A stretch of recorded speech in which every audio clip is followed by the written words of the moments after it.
Hey everybody, this is Perch, and this is one of those like I'll be. Let me just kind of pull out my tiny violin here for a moment. I One of the things I've kind of had in my head that I really wanted to do for a long time is grab a couple comic creators that I think are cool, good people, have good stories to tell, fun type people, put them in a room together and have kind of a panel. And I've had a chance to do that. One of the best parts about doing this channel, certainly in addition to talking to all of you, which actually is the number one, but having the conversations I've had with Sean, Kari, Jeff, Joe, all these people, they've been great.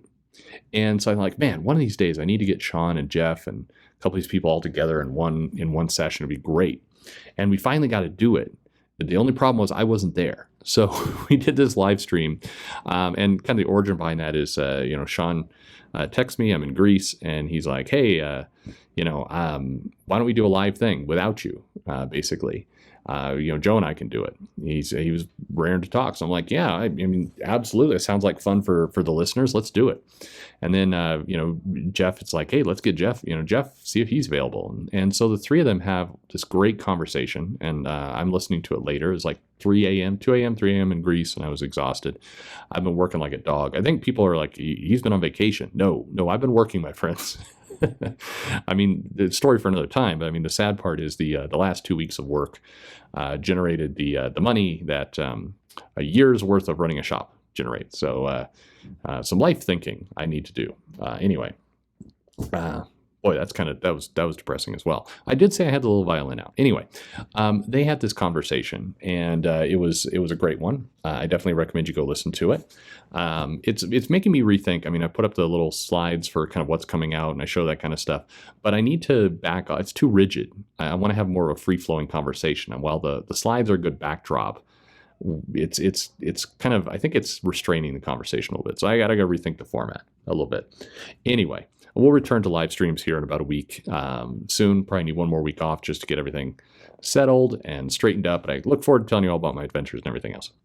But one of the things that was said during the show, and it was a good one, Sean always asks good provocative questions that I always love. And he mentions if there's any blowback to people coming on my show. And I've wondered the same. I've heard no, generally. And Joe mentioned there was kind of a little bit of a dust up with somebody who was upset. And people are always like, "Oh, he's Comicsgate or he's Comicsgate adjacent." I mean, I've done shows saying I'm not Comicsgate, but it doesn't matter. It's not. You don't get to decide who you are. Other people do. My policy, as I've mentioned before, is I will talk to everyone. And if somebody's going to be reasonable and polite to me, I'm going to talk to them.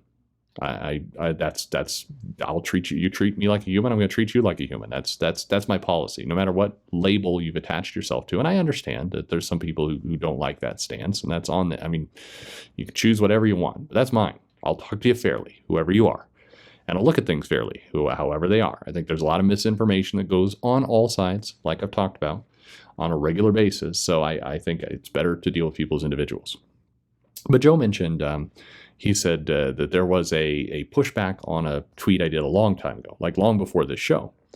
And it's interesting because this tweet is probably the one I hear about the most of people who think I'm one of the quote unquote bad guys. And I find it curious because I've said a lot of things over the years, and sometimes I'm saying things sarcastically, and sometimes I'm angry or punchy. And I would expect some of those things to be the thing that people get triggered off of. But no, it's this one. And it was basically, and I've said this a few times, but I don't know if I've ever done a video on this, blockchains or block bots that you basically run and you block a large number of people. There's a lot of creators who have done this. They use these bots to basically say, I mean, the most common one is that it's like, block everyone who follows Ethan Van Sciver and just wipe them all out at once. And that's how a lot of these things have done. But the other part about block bots is people create them and they'll say like, "Hey, this group of people, I went through and I painstakingly did the work and I found all the misogynists out there, all the comic fans who hate women, and I put them all on one list and then just run this list and block you off." The challenge is I know a couple people who have done that, and who've made these lists. And it's very subjective. And in many cases, the people who get added to that list are not carefully researched, but just people who might annoy them.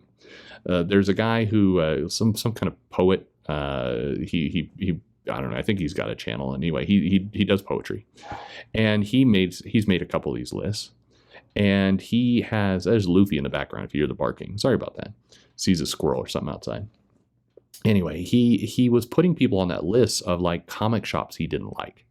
Not because they were, against women or anything, but because he didn't like, I mean, he felt he was not treated well at the store. So he puts these retailers on this list and then, encourages a bunch of creators. And I think he got in with Gail Simone, who also kind of shared that list around. And basically, a bunch of creators start blocking retailers. And again, I mean, you can block whoever you want.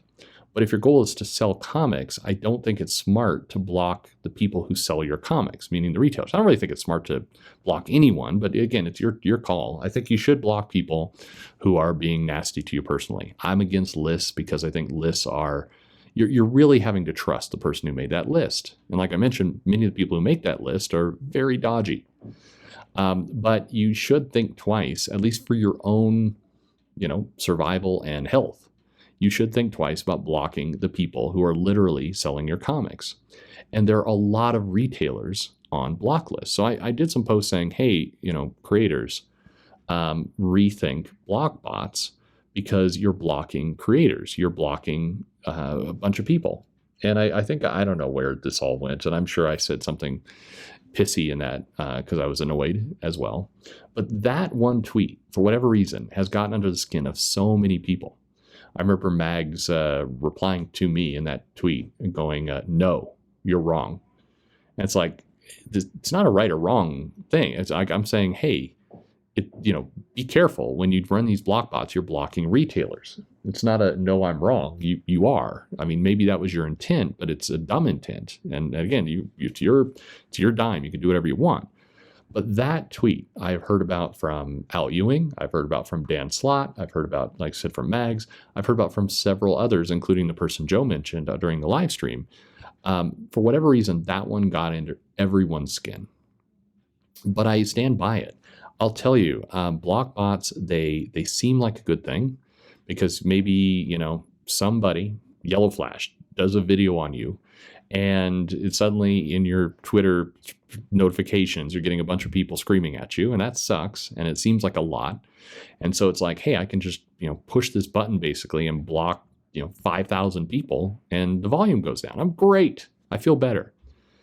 The challenge is the people barking at you are maybe 100 people of that 5,000. The other 4,900 are a weird assortment of who knows, right? This is a problem. Who knows?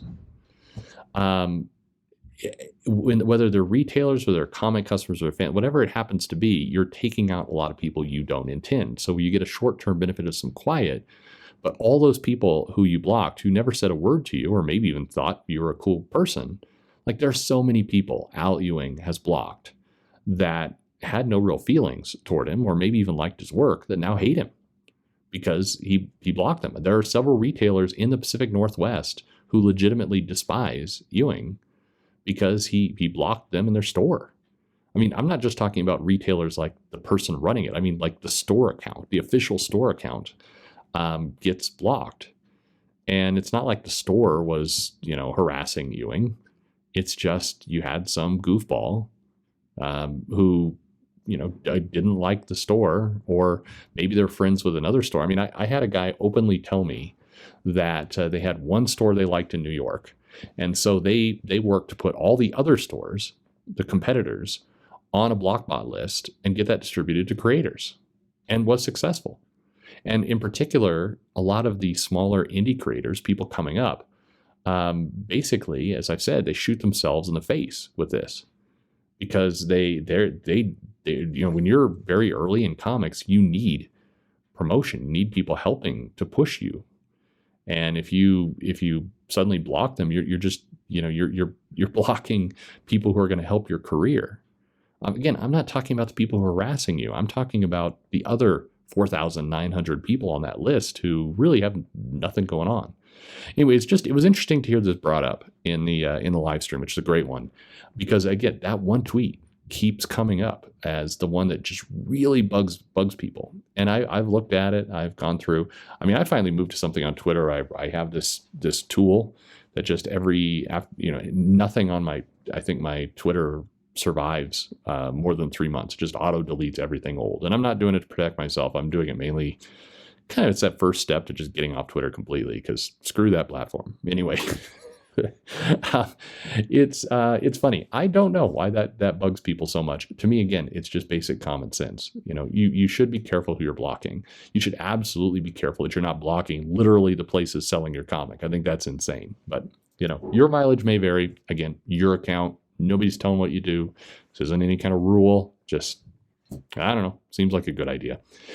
Thanks everybody who showed up at the live stream to support Sean and Jeff and Joe, and looking forward to getting back to doing that again with you. But for now, thanks for listening.